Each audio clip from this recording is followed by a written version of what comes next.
হে বৈষ্ণব ঠাকুর দয়ার সাগর হে দাসে করুণা করি।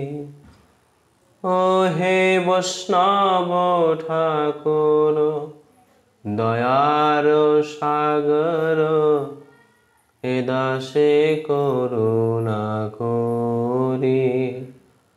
দিয়া পদ ছায়া শুধু হে আমারে তোমার চরণ ধরি। ও হে বৈষ্ণব ঠাকুর দয়ার সাগর হে দাসে করুণা করি।